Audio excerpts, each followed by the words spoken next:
flows like water. Old and in the Way Sisters. Laugh and learn with me, Janet. And me, Nancy, the bitchin sisters.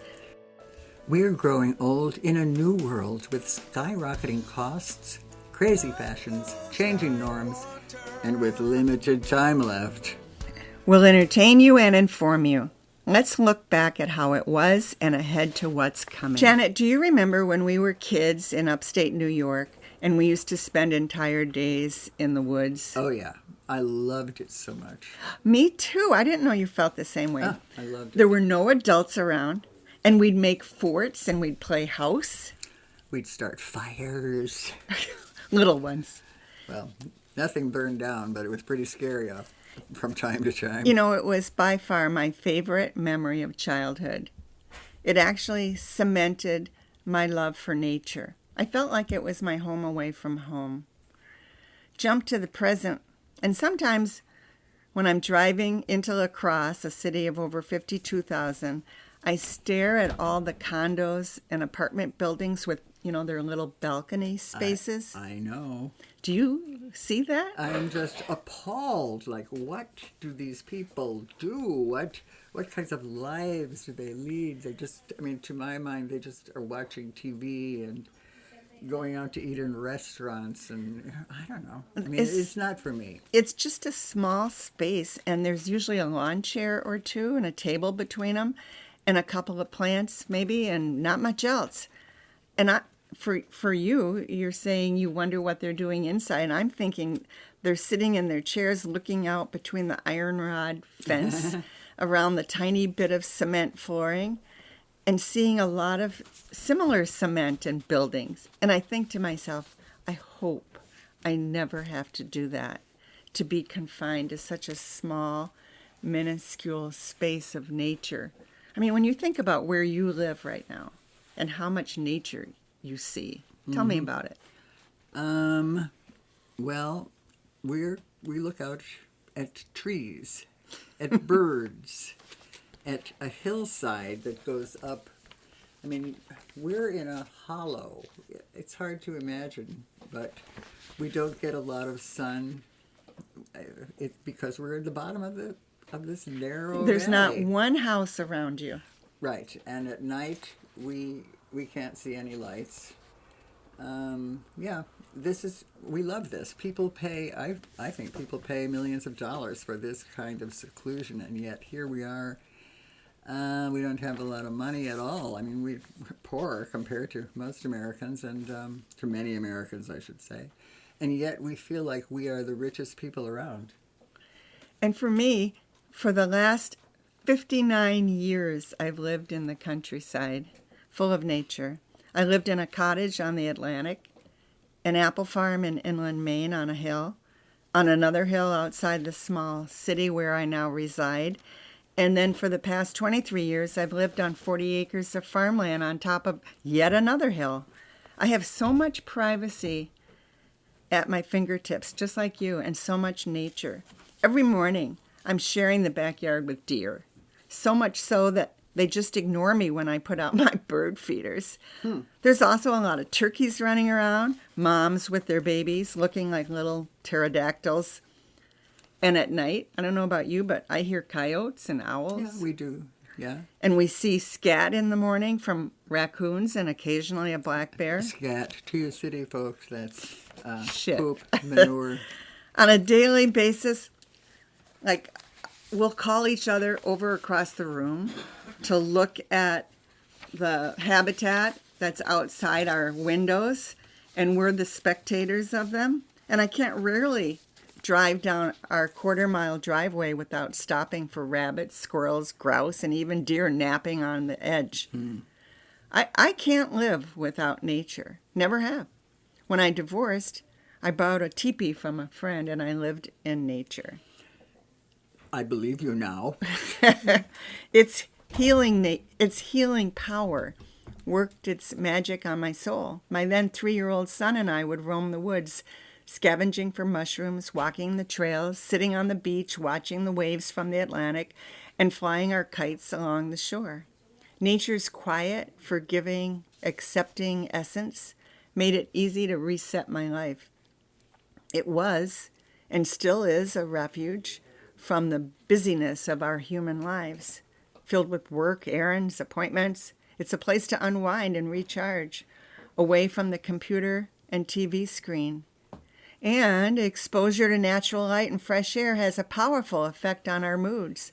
Natural sunlight in particular boosts serotonin production in the brain, which helps us to regulate our moods and feel uplifted. It's a great balance if we just choose to be part of it. So I choose every day to get outside, whether it's a walk or just sitting in my garden listening to the sounds of nature. When I come over to your house, I'm usually walking around the outside, looking at your gardens. I find it's invigorating. It refreshes my soul, calms me, and grounds me. I'm constantly in awe of the changing landscape, the seasons, the new growth peeking its head. That's the way I feel. I make these books, these photo books, and I give one. We give them to our kids at holiday time, and sometimes they say, "Oh, you have almost the same pictures year after year." Yes, but tiny little differences. This plant grew and prospered. Look at these roses. This one is never going to be seen again. Little incremental changes that I notice because I am part of this. That's what I love.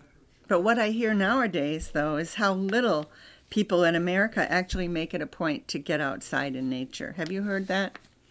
Yeah, and I mean, as you say, when you drive into La Crosse, you see all these buildings. We go down to Madison and near Sun Prairie, where one of our sons lives, and I am just appalled when I see all these apartment buildings going up in what used to be farmland. Exactly. My research tells me that 1 in 6 American adults reports never spending free time in nature. When they were asked, what keeps you from doing that? By far the most common category of responses mentioned by nearly 1/3 of the respondents has to do with work-related obligations. And health issues and disabilities were second. Maybe they should add that they don't live in a nature-inclined space either, like the small terraces on apartment buildings. It makes me worry, Janet, just like what you were saying about what used to be farmland is now a building. Yeah. That laws will be passed that limit what public lands people have available to them. They may be given up by politicians who want to reclaim that land for oil or residential living space, or in Joni Mitchell's words, to put up a parking lot. Yep. If people don't use the land available to them, this is what I fear the most. They don't care what happens to it. As parents, we need to get our kids out into nature because they're the next generation. We need to do this on a regular basis. Educate them about where litter is supposed to go, the trash can, not the street or the park. And by setting a good nature-loving example, we'll be doing our part to keep nature alive in our kids. Try to get to a park, preferably not just a skate park. Explore a school forest. They have trails and often a warming house. We have the Kickapoo Valley Reserve here, which is a nature park. It is all natural. There are a few trails, but it is mostly natural. And on this property also is what is called the Kickapoo Valley Forest School.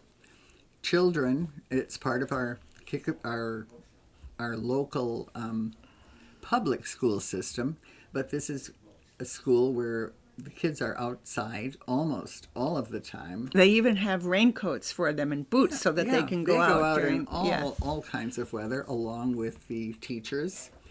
They use natural things they build little huts. They build little yes. huts. I was going to say, I'm really butchering it, but they build shelters and huts.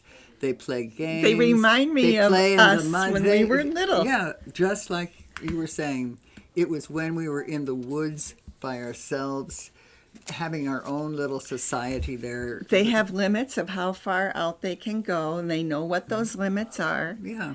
And the teachers are there to monitor them. It's a great school for kids, and it teaches them to value the things that you were talking about earlier.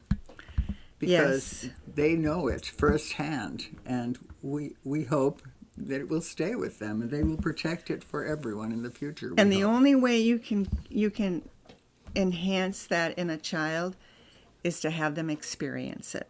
In the words of Laura Ingalls Wilder, some old-fashioned things like fresh air and sunshine are hard to beat.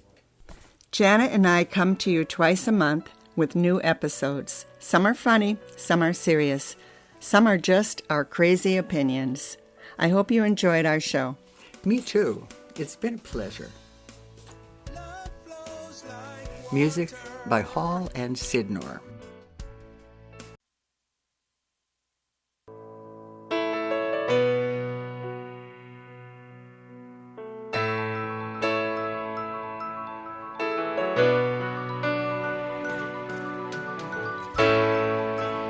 Love flows like water. It wears away the hardest stone. It winds its way down to the shore and hits the way the traveler home. Let your love wash down on me. Let your love wash down. Life springs from water, a bounteous overflowing well, enticing every seed to grow and coursing strong through every cell. Let your love wash down on me. Let your love wash down.